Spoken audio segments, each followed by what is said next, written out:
on the state of safety of nuclear installations in Belarus. Commissioner, you have the floor.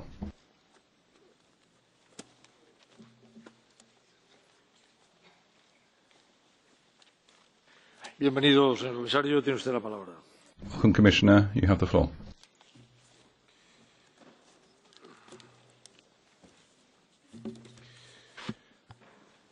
My dear colleagues, honourable members, on behalf of Commissioner Cañete,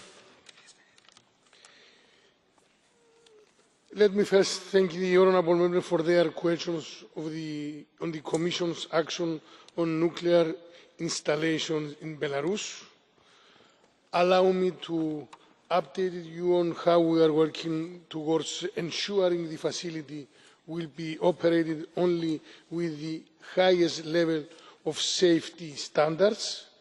Nuclear safety remains a key priority for the Commission, as confirmed by the Energy Union Framework Strategy. While fostering cooperation, transparency and trust, we are using all the instruments at our disposal to ensure the highest possible safety standards in the EU and internationally. This is absolutely non-negotiable. About EU-Belarus nuclear safety cooperation. That is exactly the approach we have always taken with Belarus.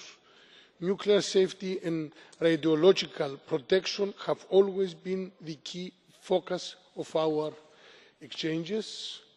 Since 2011, the European Union has been providing the Belarusian Nuclear Regulatory Authority with technical assistance under the EU's Instrument for Nuclear Safety Cooperation by transferring EU best practices on the regulatory process, including formulation of licensing conditions and inspection practices, from site selection to commissioning and operation. Since April 2015, one EU expert is based in Minsk, where we have been strengthening the regulator during the construction of the nuclear plant project from an early stage. The ultimate aim is to share EU expertise and build national capacity to ensure compliance with the best international practices and standards. Through this technical assistance, the competent regulatory authority of Belarus has improved its human and technical capacity. However, the Commission considers that the independence of the Belarusian regulator has to be further strengthened, and a close monitoring of development is therefore needed. About nuclear safety stress tests, as I said before, openness and transparency is essential when it comes to nuclear safety. By working together with our neighbours in an open way, we can benefit from the exchange of information and expertise while building trust. In that spirit, the Commission welcomes Belarus' extensive use of IAEA expert peer review services to help ensure safety. Before I address where we are with Ostrovets nuclear safety stress test, I would like to clarify two things which are essential in understanding the overall process. Firstly, nuclear safety stress tests, both in the EU and in the third countries, are carried out on a voluntary basis. Legally speaking, the European Union cannot oblige any member state, nor third countries which choose nuclear energies, to undertake such a stress test. Nevertheless, there is a political commitment to perform stress tests within the EU and an encouragement to extend them outside, as the March 2011 European Council called not only for comprehensive and transparent risk and safety assessment of all EU nuclear power plants, but also for carrying out similar stress tests in the neighbouring countries and worldwide. Since then, the Commission has been promoting the undertaking of stress tests in neighbouring countries. It is encouraging that Ukraine has already voluntarily participated in such an exercise, and Armenia is currently in the process of doing so, supported financially by the European Union. Secondly, a stress test is a national competence. It is performed by the operator and supervised by the National Nuclear Regulatory Authority. It is only after the national stress test assessment is finalised and the outcome of the assessment is reported on that the Commission can and in fact organises peer reviews by EU national nuclear safety authorities. In June 2011, based on a Commission's initiative, several neighbouring countries, including Belarus, confirmed their willingness to undertake nuclear stress tests by signing the Declaration on Conducting Nuclear Safety Stress Tests. Since then, we have been urging Belarus to perform a nuclear safety stress test. The Commission expects, in the light of the Council conclusions in February 2016, that the EU-Belarus cooperation evolves positively also in this regard. What are the next steps? The Commission was informed by Belarus that it has now put in place a legal instrument regulating the implementation of nuclear safety stress tests in line with European specifications. Belarus has also indicated that upon conclusion of the Ostrovets stress test process, the national assessment report will be presented to the Commission in the course of 2016 and 2017. On our side, the necessary preparations for the peer review have already been done, and it is now in the work programme of the European Nuclear Safety Regulators Group. Together with the Commission, this group experts will organise the peer review as soon as we receive the national assessment report. While this is already a positive development, the Commission would like to speed up the process's implementation in Belarus and to receive the stress test report as soon as possible. Therefore, our services are planning a technical mission to Belarus in the coming months to discuss progress. To conclude, let me assure you that the Commission remains fully committed to raising nuclear safety with Belarusian authorities at all political levels. We will continue to promote the highest level of standards on nuclear safety in Belarus, together with all of our international partners. Let me also assure you that we are in close contact with the neighbouring Member States, in particular Lithuania, to follow the developments with the Ostrovets nuclear power plant. I will ensure that the European Parliament is kept fully up to date with all developments as and when they happen. Thank you so much. Thank you, Mr. Stylianides. We will open the debate now with Mr. Mamikins. President, Honourable Commissioner, dear colleagues, the Belarusian nuclear power station has been first envisaged back in the 1980s. However, due to the Chernobyl disasters in 1986, these plans got halted until less than a decade ago. Construction had begun in 2013 and should cost around $10 billion. It must be pointed out that the reactor employed, a water-water energetic reactor, is the same that currently is planned to be used on the Hanhikivi nuclear power plant in Finland. The fears of the international community, especially Lithuania, are understandable.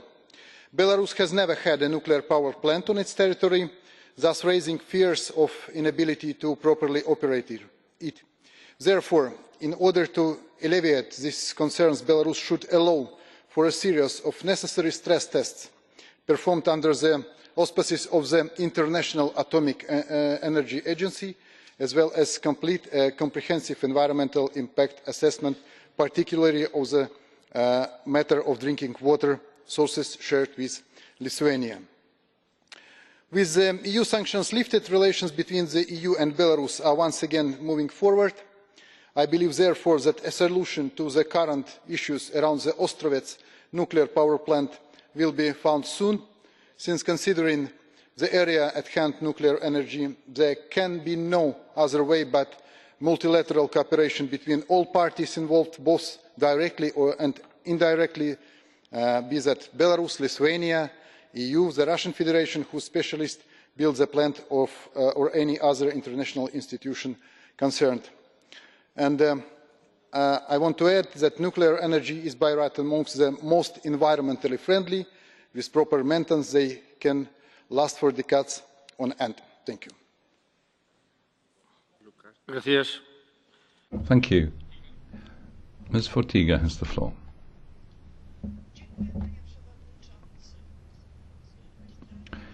Thank you, Chairman. Now, when discussing Belarus, we are talking about the country that was hardest hit by the Chernobyl disaster. It has been estimated that 23% of Belarus's territory was contaminated. And that's why Belarus has been extremely cautious in its nuclear power policy. And it wasn't that keen to take part in nuclear power projects previously, but it has since changed its policy and is taking part in these developments. At the same time, Ostrovets is a mixed Belarusian Russian project with some funding from Finland. Ostrovets is no more than 50 kilometers from the capital of Lithuania. It's really close to the border between Belarus and Lithuania. Furthermore, the area in which the power station is being built is in a seismic zone which is vulnerable, and there are prevailing winds which blow over this area, so that the plans should be changed. It's vital. The reason I'm mentioning all these points is to underscore the fact that Belarus has failed to meet all the commitments in the Convention, and it hasn't given a full explanation. I should add that in the area there are a number of Polish people who have been protesting against the plant being built. With your agreement, I will speak in Lithuanian, Mr. Chairman. Chairman, Commissioner, colleagues.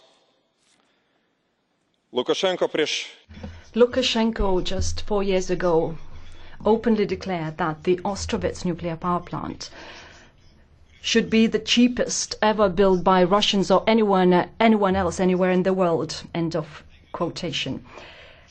When I hear this, I really am frightened, and I think nobody will be calm. And it would be funny if it hadn't been true. The Ostrovets nuclear power plant is being built in an abusive manner and saving money at the cost of safety. The ESPO and Aarhus international conventions are being violated. There are no there are no necessary stress tests being conducted. And there are cases of theft which are so typical of Soviet-type construction. It's being built right at the border of the European Union, just 50 kilometers away from Vilnius. It's illegal and unsafe construction, whereas today we hear explanations from the Commission which, I'm sorry, Mr. Commissioner, are not adequate and sufficient. The decision to build the Astrovets nuclear power plant was the political decision of Moscow, the decision to keep energy influence in the region. We have to wake up before it's too late. Compromise with nuclear safety is a way to disaster. We are dealing here with dictator Lukashenko, who is trying to build up a nuclear state. He hasn't learned the lesson of Chernobyl. Ladies and gentlemen, have we learned this lesson? I would like to remind everyone, nuclear disasters do not know any borders. Dear colleagues, there is one solution possible. This illegal construction needs to be terminated. The Astrovets project could be considered only if there is a critical, adequate dialogue which would allow the European Commission to conduct a strict oversight of the construction. We need a very clear reaction from the European Union directed both towards Minsk and Moscow. We need to use all our leverages. I don't see any reasons why the European Union could not use the experience of the nuclear talk with Iran when talking to Belarus, including the United Nations Security Council as well. Thank you. Gracias. Señor. Thank you. Mr. Mastalka has the floor. Thank you very much, President. Colleagues, I'm happy I can speak on such an important topic as the security of nuclear installations, not only in respect of the construction of a new nuclear power plant on the Belarusian-Lithuanian border. According to statistic data, as of the 1st of May, 440 nuclear reactors have been in operation in 30 countries and 173 reactors are planned to be built, including in EU member states. Recently, we have commemorated the 3rd anniversary of the Chernobyl tragedy. On that occasion, I organized a roundtable debate attended by Belarusian experts and civil society representatives to share the lessons from the disaster. The experts have confirmed that the construction of the new power plant meets all current standards and is also supervised by NGOs. Now, there are security concerns related to nuclear installations in the so-called old member states as well, such as Belgium. And I cannot but mention Ukraine, where nuclear installations are located almost on the battle line.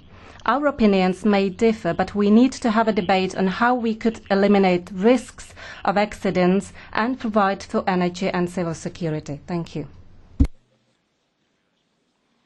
Gracias. Señor. Thank you. Mr. Ropé is the next speaker. Thank you, Chair. Colleague, Commissioner, thank you for agreeing to participate in this discussion, which is very important for the whole of Europe. Unfortunately, I am disappointed with the fact that Commissioner Kaniete did not find the possibility to respond to a very important question within his competence in relation to the risk caused by the nuclear objects close to EU borders. Moreover, I am disappointed with the very careless attitude towards of the Commission towards a big problem, the construction of the Ostrovets nuclear plant, which are carried out by the violations of various international standards. The signals sent by the Commission are very formal and misleading. First of all, I'm speaking about the previous reply of Mr. Kaniete to me, that stress tests have been conducted in the Belarus nuclear power plant, although they have not yet been started. I'm also baffled by the statement which was recently made by the Health Commissioner Andriukaitis, that Belarus is complying with all international conventions, while the organizations of Aarhus and Espoo conventions determined back in 2014 that Belarus violates those conventions. Belarus is ignoring the conclusions, but why is Commission closing their eyes against that? Who is a member of those conventions? Please understand our concerns. There is a nuclear power plant being built at the EU and Lithuanian border by an authoritarian state with the hands of Russia, and they do not comply with international standards. Moreover, we know what working culture they employ and what attitude towards transparency they have. For instance, in April, there was an accident. Part of the construction broke down, but Minsk concealed this fact. And the selection of the construction site was also very careless. They did not invite the IAEA experts to evaluate the site.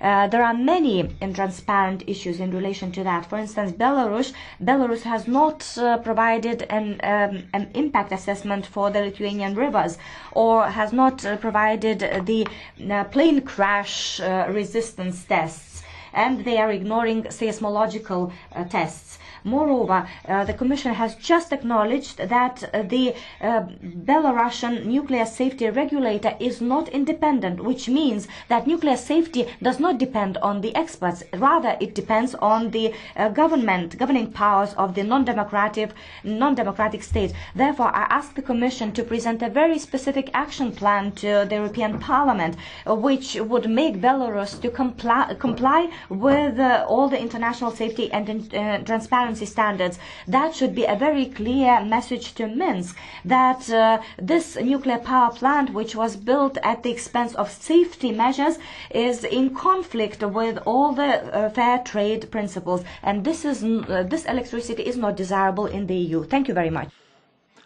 Señor Rope. Thank you, Mr. Rope.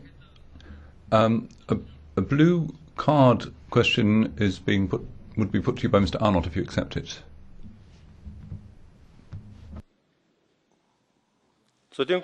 Yes, I do. Yes. You have the floor, Mr. Arnott.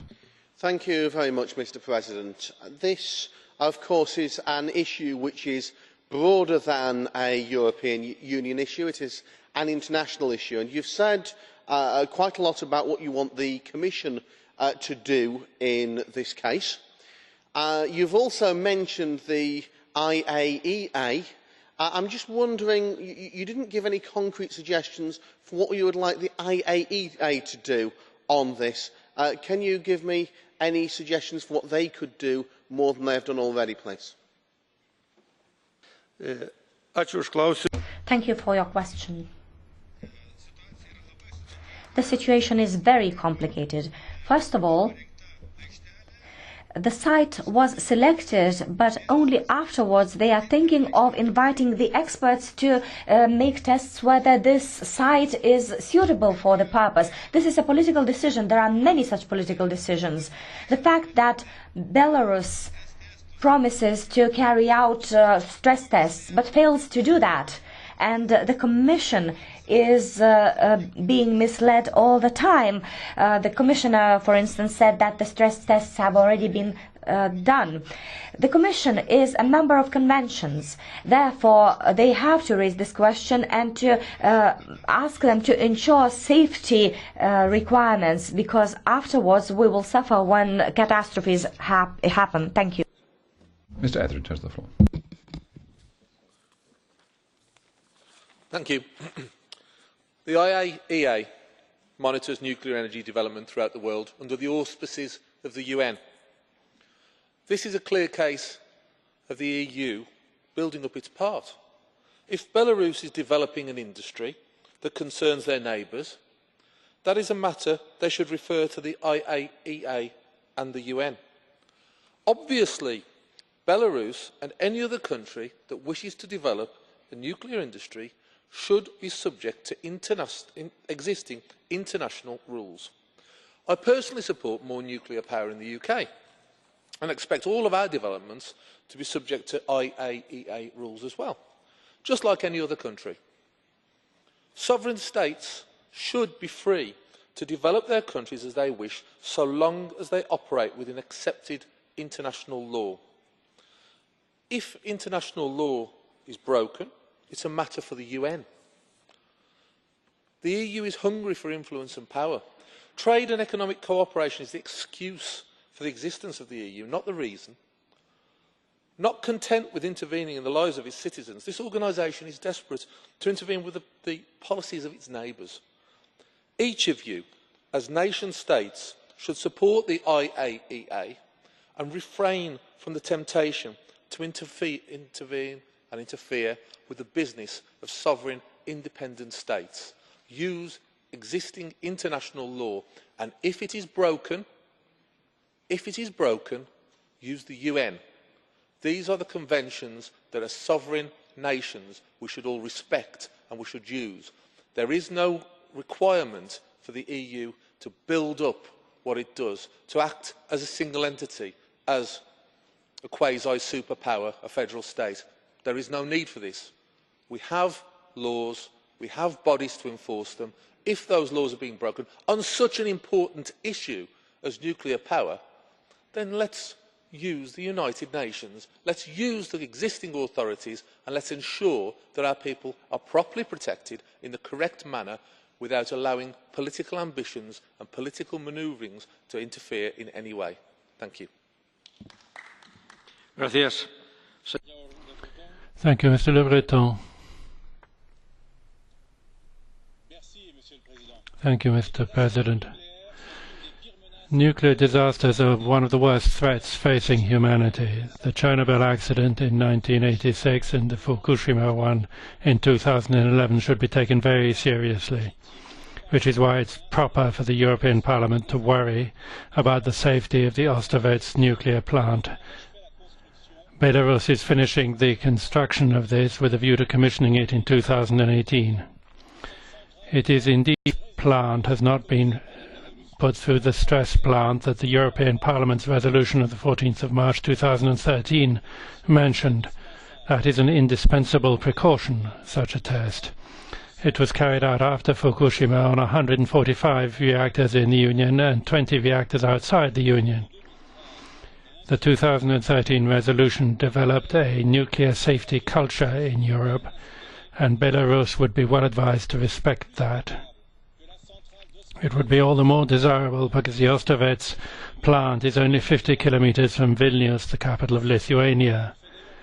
Nuclear safety is also subject to organized international cooperation under the aegis of the International Atomic Energy Authority by a treaty of the 17th of June 1994. This international cooperation, of course, should continue as a part of the Europe of nations that I should like to see. Legitimate concern about the safety of Ostrovets should not be exploited by the Union to attack Russia yet again. Belarus is Russia's ally, and in 2015 a military base was established on its territory, and everybody knows that Russia financed the building of the Ostrovets plant. So I tell the Union not to take advantage of this affair to further deteriorate our relationship with Russia. Thank you, Mr. Korwin-Mikke. Thank you, President.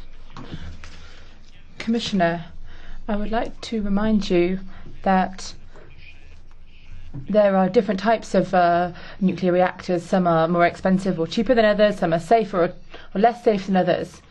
I don't know which would meet the highest standards. But if you know,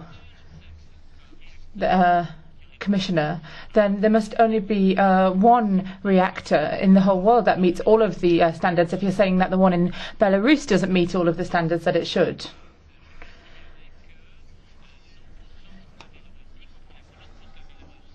We're having this debate, and I would say that we are pushing Belarus towards Russia. We are putting Lukashenko into the hands of Russia. Russia is their only ally. But this is our fault because we attack them, and by doing that we push them towards Russia. Thank you. Thank you, Mr. Zorrinho.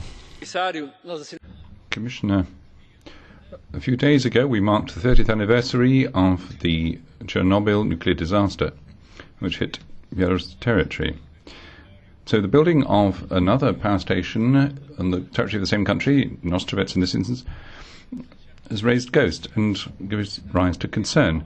We've seen in Chernobyl and Fukushima how destructive nuclear disasters are. They respect no borders of space or time, they kill thousands of people and irreversibly damage the planet. Regarding the new power station, the Commission has told us it's following the whole process and that European citizens have no reasons to be anxious. I believe the Commission, we have to believe it. But I cannot help but recall that the very Commission which is making this assertion is the same which is not able to tackle the fact that 66% of nuclear power stations in the European Union are already operating beyond their planned useful lives. The indicative nuclear programme is very clear. The new Euratom directive will require €330 billion to close and modernise the nuclear power stations that are currently working.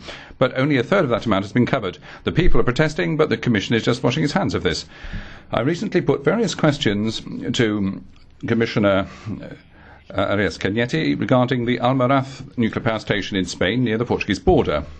In his reply, he told me that the Commission is waiting for the notification of the transposition of the measures of the new Euratom directive. Until then, under Spanish legislation, the licence holder has to ensure that everything's working safely. In other words, in a nuclear power station where there have been regular problems with its workings, the Commission is not being proactive. It just waits and watches. That's not enough. I believe in what you said, Commissioner, regarding the safety of the new nuclear power station being built in Belarus, but I would like to be able to believe that the Commission is doing everything it possibly can to uphold the safety of all these nuclear power stations across the European Union, and you're not doing that in Almaraz. Thank you. Señor Henkel. Thank you, Mr. Henkel. Commissioner, we're talking about a probable or definitely unsafe nuclear power plants. I'd like to talk about safer ones.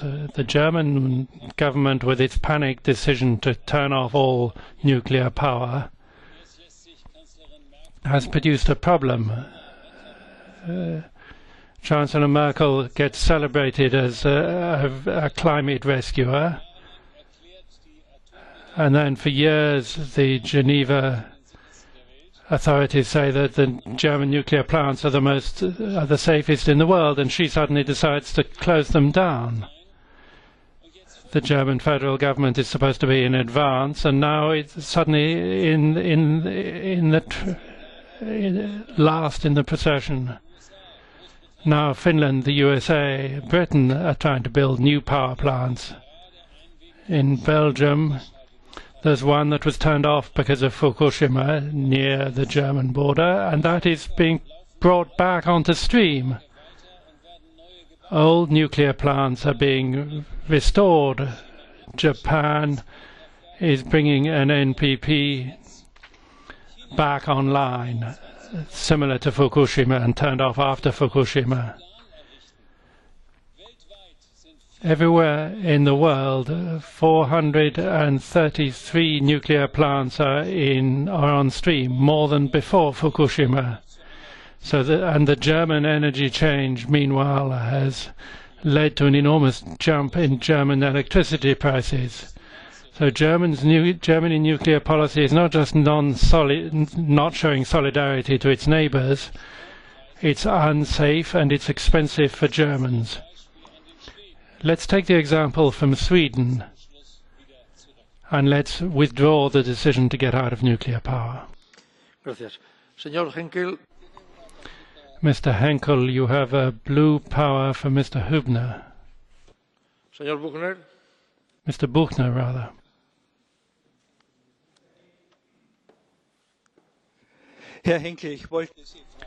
Mr. Henkel, might I ask you whether you know the percentage of world energy that is today covered by nuclear generation?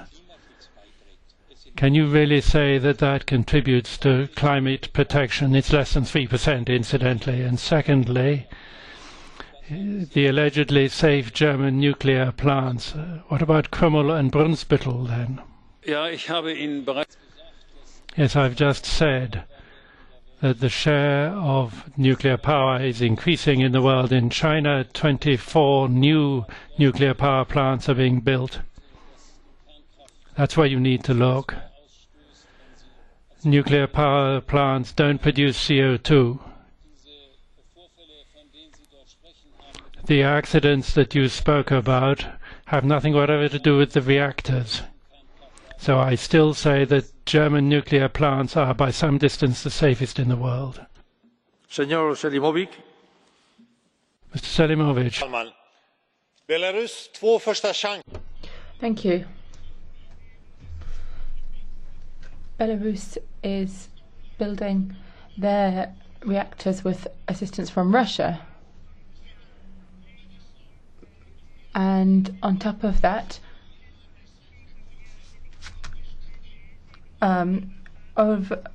Sweden is also contributing financially to the construction of the plant. And this is all happening at a time when Belarus is already very much dependent on energy coming from Russia. About 90% of its imports come from Russia. So once again, we're seeing that Russia is using energy as a weapon to influence countries to move in the direction they want. We've seen this in Armenia, Kazakhstan, Poland, Latvia, Lithuania, Georgia, and amongst other countries. And now it's happening in Belarus. So the Commission has to look at this project because, of course, this is going to have a huge impact in other countries.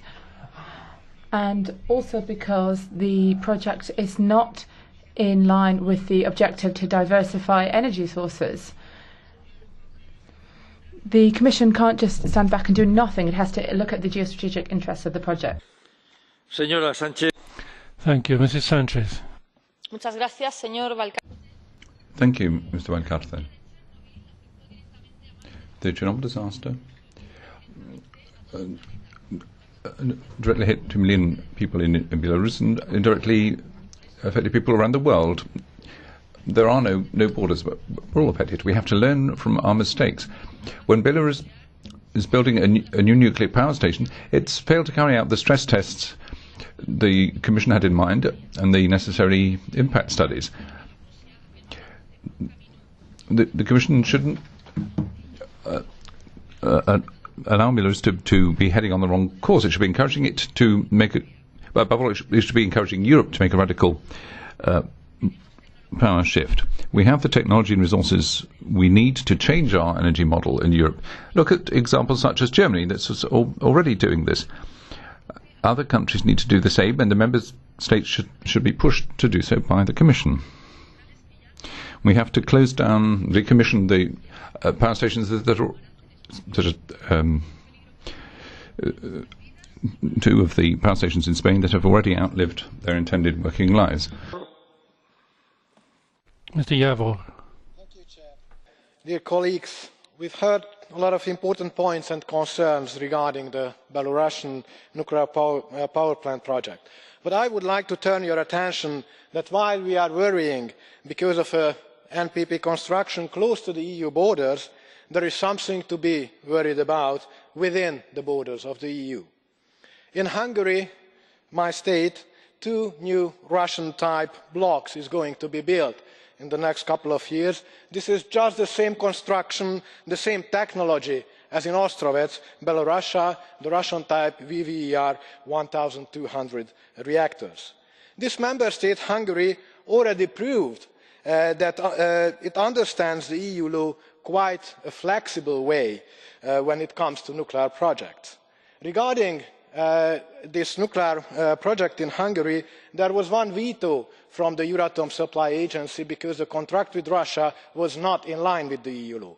There is an ongoing infringement because of the lack of tendering according to the European public procurement law. There is one in-depth investigation because of non-tendering. There is an in-depth investigation because of the possible forbidden state aid regarding the same project. And there was a concluded pilot project because of the lack of transparency of the project. And this member state intentionally violated the EU regulation regarding nuclear waste when unlawfully shipped nuclear waste from a former serious incident in the existing NPP to Russia in 2014. Would you buy a used car from those guys? And do you think that it is a good idea to let it go when they plan to build a new Russian nuclear power plant in the heart of Europe? Señor Javor.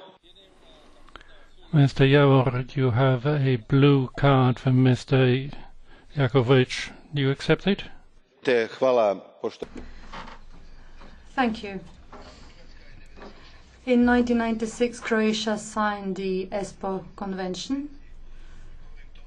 I'm saying this because you have just stated some details that are very well known to us about what is happening in Hungary and about this new nuclear power plant using Russian technology that is being planned. Don't you think that Croatia should also be involved and take part in all the decision making because it's a neighboring state? And don't you think that the EU should develop a joint policy when we're talking about nuclear energy, some sort of a future strategy? Thank you for your question, and I completely agree that we need strong cooperation between the member states. And regarding this project, 10 European member states participated according to the ESPO Convention in the process. Still, I believe that there is not enough attention from the member states. Mainly Austria and Germany expressed deep interest and concerns regarding the project, but I would like to ask the member states, including Croatia, to be more active regarding this project. In small countries like Hungary, nuclear investments are not a single member state issue.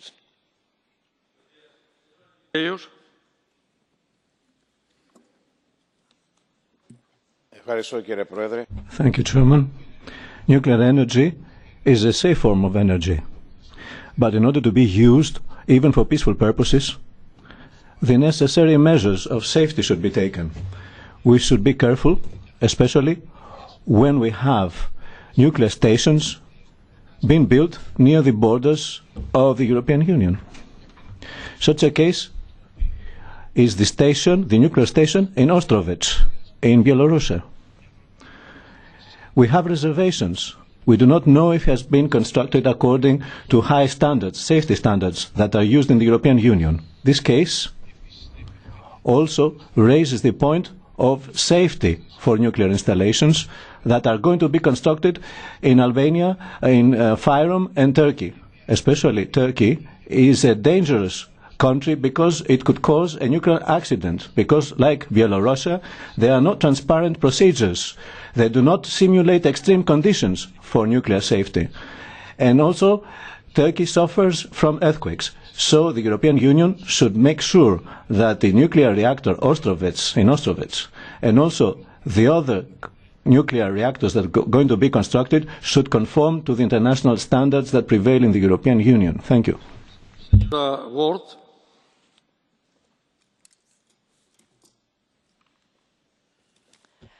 Thank you very much, Mr. President. I must say I'm very sad that Mr. Etheridge has left the debating chamber and shown absolutely no interest in this serious debate. He shows himself up to be extremely ignorant, suggesting that we should all rely only on UN international laws to keep us safe. Doesn't he know that the most powerful nation in the world, the USA, does not endorse the UN's International Court of Justice? So where would that leave us, Mr. Etheridge? And I thank goodness for the vigilance of the EU. I'm very glad that Parliament has decided to debate the safety of nuclear plants in Belarus, and Belarus must certainly carry out all the environmental impact assessments and stress tests required by international agreements, and reassure all of its neighbours that the wider environment and citizens across the region and beyond are safe, and that includes me and Mr. Etheridge. There is, however, a broader point at hand. Nuclear power carries with it risks and potential costs that are hard to assess and estimate. The humanitarian and environmental catastrophe that would occur in the case of a serious accident is terrible to contemplate, and I have seen first-hand the devastated lives of the Fukushima survivors, bereaved, bereft, suffering mental health problems, and in the case of many children, unable even to play outdoors for fear of contamination. So since being elected, I have worked together with Nuclear Transparency Watch, a network founded after a call by this very European Parliament, a call for greater nuclear security following the Fukushima disaster in 2011. And I would like to emphasise that we must continuously strive for greater nuclear safety and transparency and support the civil society organisations who work in the field to advance that transparency. The nuclear power industry is a big player in the energy industry with huge subsidies from the public purse. It therefore has a duty to work closely with host communities and Nuclear Transparency Watch to ensure that the plants are operating to the highest standards. Thank you. Gracias. Thank you. We're doing well with the timetable, so please let's not fall back from that. Please continue speaking within your speaking time. Mrs. McAvey.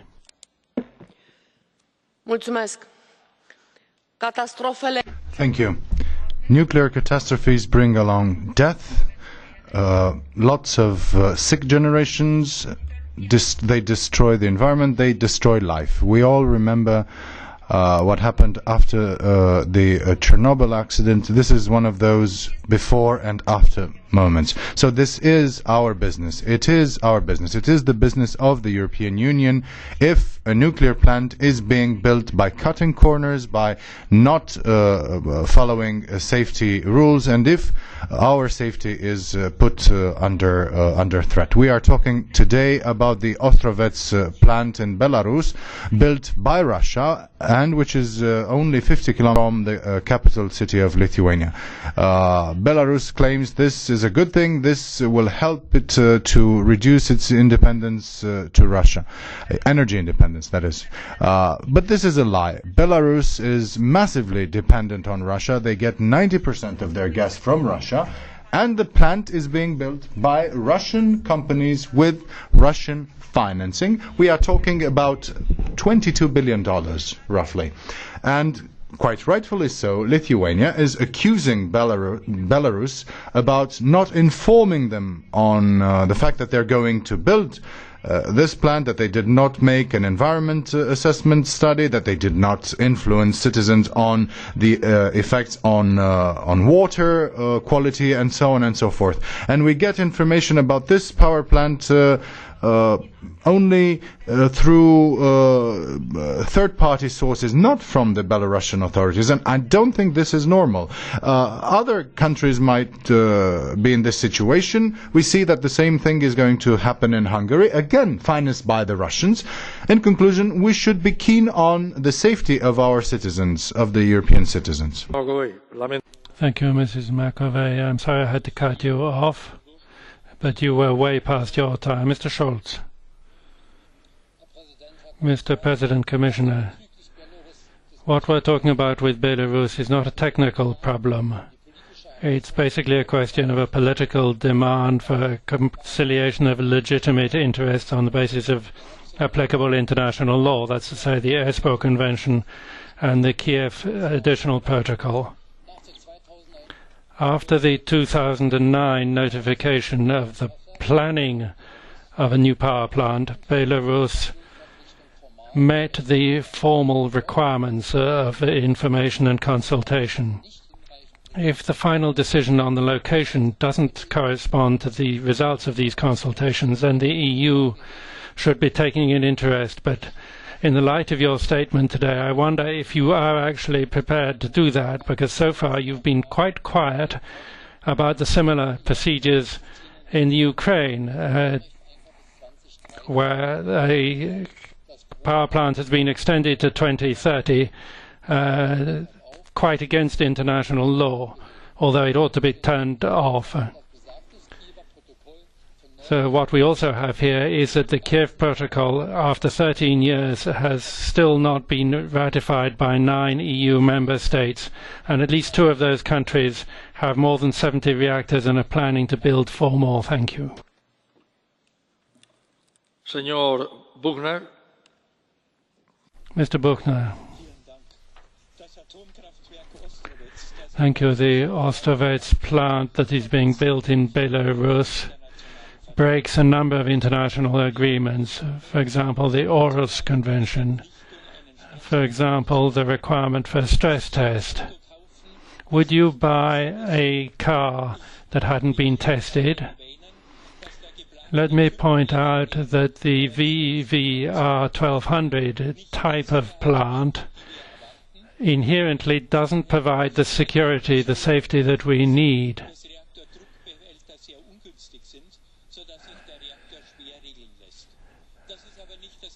Because the rods don't regulate the plant fully. And what's more, Belarus doesn't have the financial consequences to deal with the financial consequences of running this place in terms of safety regulations and in terms of dealing with the nuclear waste. Commissioner, can you guarantee that it's not going to be the European taxpayer who has to pay yet again for what Belarus can't afford? Thank you. Mr. Sanyi.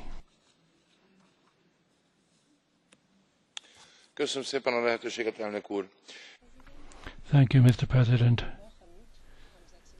A number of weeks ago, on the 26th of April, was the 30th anniversary of the Chernobyl disaster, of which Belarus was one of the main victims, and the effects are still being felt today. I think that shows that it is a genuinely European problem because it is a cross-border problem. It's important for us to look beyond our borders and all commit ourselves to efforts to ensure that this nuclear power plant is conducted according to proper safety rules. This is an important issue because, of course, Minsk is dependent on Moscow. Energy dependence and energy safety in Belarus are things that we are trying to drag into the 21st century. But meanwhile, one country, Hungary, is actually moving back, meanwhile, into the 20th century with the second unit that it is setting up at Hox at the moment. I'd like to draw the Commission's attention and Parliament's to the fact that in my country we seem to be ignoring all of these issues when support is being offered. Every new nuclear power plant is a new miracle in the construction of Europe because we're attempting to extend renewable energy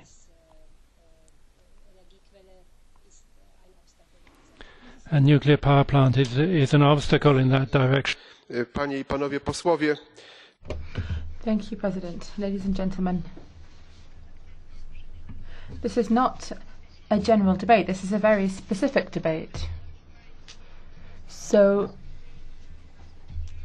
we can't talk about the structure and energy suppliers in Europe and how far nuclear energy is necessary in the future. What we're talking about here is a very specific investment and establishment that's very close to the border with the European Union.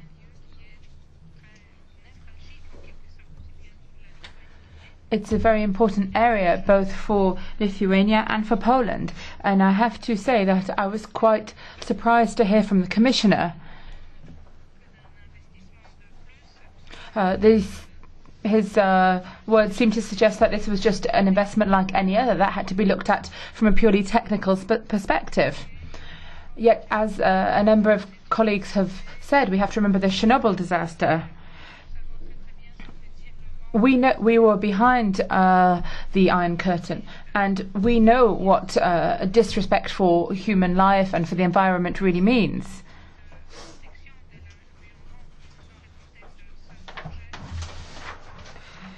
There are a lot of concerns about this project. We've also heard a lot of people talking about Russia's role. This is an investment which has been co-financed by Russia. And we know very well that Russian investments are very much linked to the political objectives in the country. If the European Union really wants to ensure the safety and security of the whole continent and have a real foreign policy, then we can't simply stay silent on the fact that this is a Russian investment for political reasons. Thank you. Now we move to Catch the Eye, starting with Mr. Hviderusland.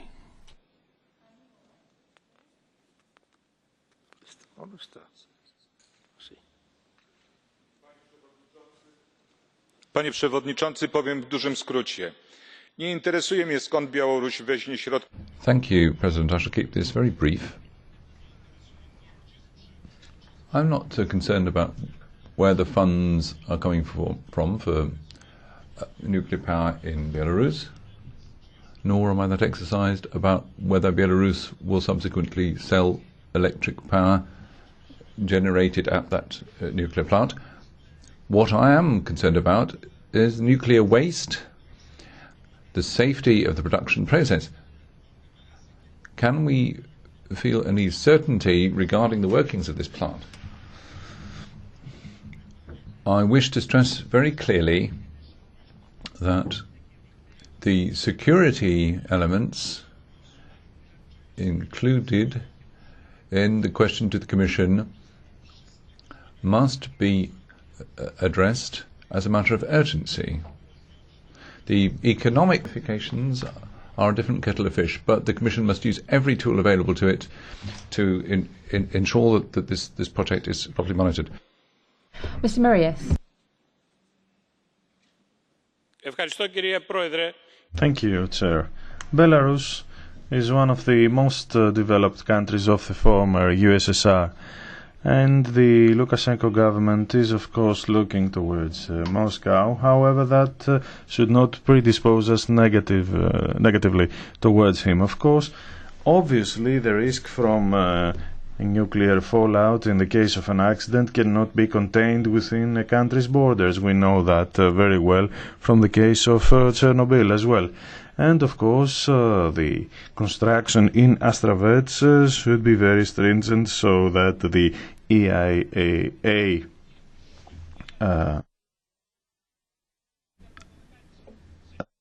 EIA rules should be adhered to. The same thing, however, should be done with Turkey, that is building right now a nuclear power plant across the Dodecanese. And we have quite a lot old power plants in Europe. When are we going to talk about the power plants in Doel and Tihange that should have been put out of commission already in Belgium? Thank you very much. Thank you, President. Commissioner, the safety of nuclear power plants is of the greatest importance, both within and without the European Union. We cannot help but regret the fact that member states have nuclear power stations on the territory. Most of them are very old, which poses risks which we cannot downplay. If you look at what's going on in the instance of the Atomkraft nuclear power station in Spain, close to the Portuguese border, with the malfunctions in some of the reactors, show that something has to be done to protect the health of the population and the environment. There has to be proper maintenance and monitoring in the run-up to and during decommissioning. We have to ensure there's proper provision for decontamination, and we have to be able to switch the production capacity from decommissioned stations to sustainable energy production and energy efficiency. Mr. Arnott. Thank you very much, Mr. President. Of course, the situation in Belarus with regard to nuclear power is something which does need to be monitored at an international level, and it is important, imperative even, to ensure that all safeguards are met. Just to clarify from earlier in the debate that there is a broader point of principle which we were also making in this debate, which is to say that there are other international organisations other than the European Union which we are fully supportive of, and in this case the IAEA and the United Nations play a very significant role. Just as in a wider context across other policy issues we could say that the G7, the G20, NATO, the IMF, the International Organisation for Standardisation, the World Trade Organisation, the OECD, Interpol and so many others are organisations that we want to be a part of, and yet in the UK the debate continues to focus on this one area of the European Union we're told would be isolated if we weren't in it. So there's a broader issue of principle here as well as the specific situation in Belarus. Thank you. Commissioner Stylianides. The construction of the nuclear station in Ostrovets in Belarus is very important for the energy policy of the Union and Belarus concerning security and protection of the environment of the station. It's obvious that Belarus has every right to try to find alternative energy sources. We should think that 90% of the gas used by the country is imported from Russia. There are voices of dissent concerning the agreement of Belarus with the Russian company to construct the station and the waste, how they were going to manage the waste. And also $22 billion are paid by Russia. Belarus, as a state, can sign various agreements without indications. It should make simulation of extreme conditions. It should conform with the various rules for the protection of the environment and the protection of the river Neri. We should also have a cooperation of the IAEA, and also the various European bodies should participate in these efforts. Thank you.